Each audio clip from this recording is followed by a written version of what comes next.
O Sermão da Montanha, encontrado em Mateus 5, 6 e 7, é um dos ensinamentos mais profundos e impactantes de Jesus. Considerado uma síntese dos valores do Reino de Deus, ele desafia os ouvintes a viverem de maneira radicalmente diferente, pautada pela justiça, humildade, misericórdia e amor ao próximo. Jesus apresenta princípios que vão além da obediência externa à lei, exigindo transformação no interior de cada pessoa.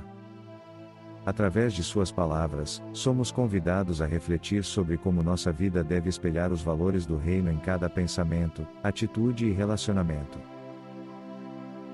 Este sermão não apenas ensina uma moral elevada, mas também revela a essência da verdadeira espiritualidade e da nossa relação com Deus.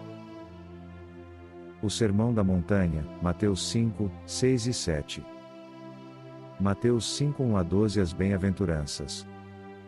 Vendo as multidões, Jesus subiu ao monte e se assentou. Seus discípulos se aproximaram dele, e ele começou a ensiná-los, dizendo: Bem-aventurados os pobres de espírito, pois deles é o reino dos céus.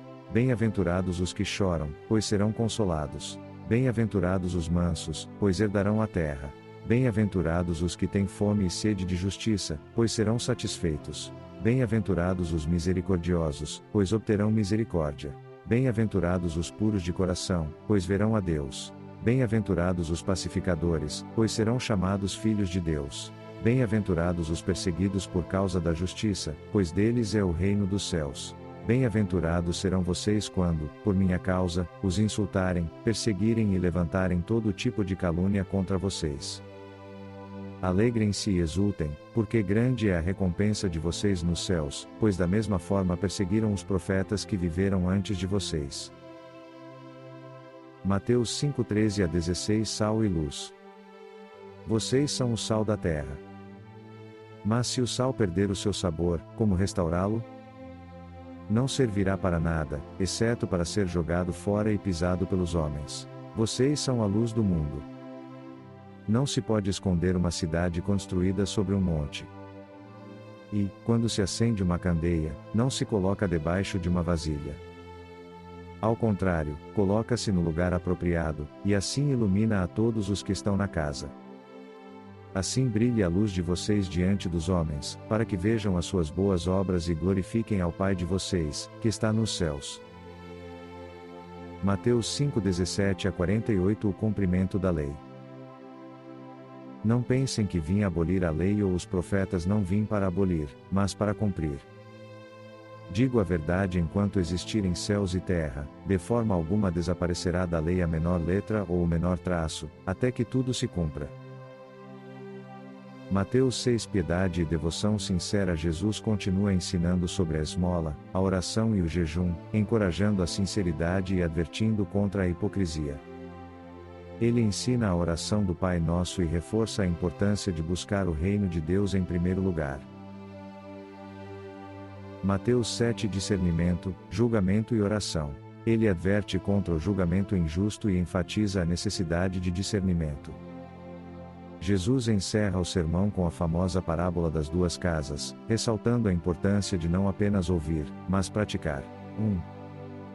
Bem-aventuranças, Mateus 5, 1 a 12. As bem-aventuranças abrem o sermão como uma introdução aos valores do reino. Cada bem-aventurança representa um paradoxo. Deus exalta aqueles que, no mundo, são considerados humildes, aflitos e vulneráveis.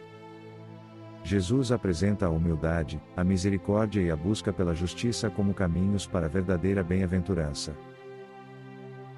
2. Sal e luz, Mateus 5, 13 a 16. Jesus compara seus seguidores ao sal e à luz, ressaltando sua missão de influenciar e transformar a sociedade. O sal representa a preservação e o tempero moral. A luz simboliza a verdade que deve iluminar e orientar a vida humana. Somos chamados a viver de maneira que nossas boas obras inspirem outros a glorificarem a Deus. 3. O cumprimento da lei, Mateus 5, 17 a 48. Jesus eleva o padrão da lei, explicando que o reino de Deus exige mais que obediência exterior. Ele se aprofunda em temas como o homicídio e o adultério, mostrando que o pecado começa no coração. Em questões como o amor ao próximo, Jesus desafia seus ouvintes a amarem até os inimigos, indo além da justiça humana e revelando o amor perfeito de Deus. 4. Práticas de piedade, Mateus 6. Neste trecho, Jesus ensina sobre a sinceridade na prática da piedade. Ele adverte contra o exibicionismo na caridade, na oração e no jejum, e ensina o Pai Nosso, mostrando que a verdadeira oração deve ser uma conversa íntima e sincera com o Pai Celestial. Ele também nos convida a depositar nossa confiança em Deus e a buscar os tesouros eternos. 5. Confiança e dependência, Mateus 6:19-34. Jesus destaca a importância de confiar em Deus para nossas necessidades e ensina que a verdadeira riqueza está em buscar o reino. Ele nos encoraja a não nos preocuparmos com o amanhã, lembrando que Deus, que cuida das aves e dos lírios, certamente cuida de nós, seus filhos. 6. Julgar com cuidado e discernimento, Mateus 7:1-12. Jesus ensina que devemos julgar os outros com humildade e discernimento. Ao mesmo tempo, ele nos adverte a não julgar hipocritamente, e a examinarmos a nós mesmos antes de corrigirmos os outros.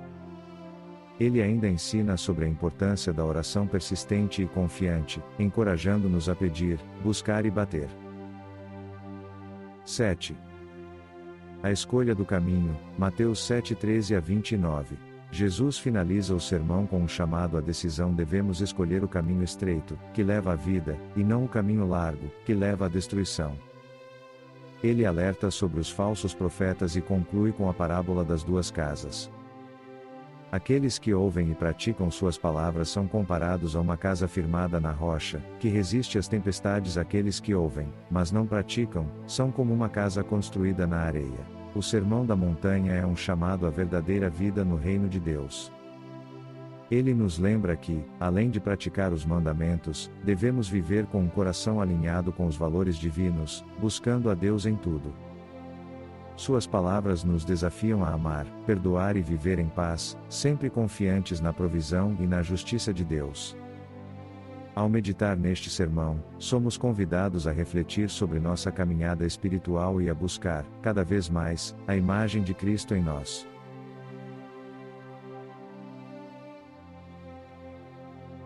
Se esta mensagem tocou seu coração, deixe seu like, compartilhe com alguém especial e comente abaixo o que Deus tem feito na sua vida. Vamos espalhar a palavra e fortalecer nossa fé juntos. Deus abençoe a sua vida.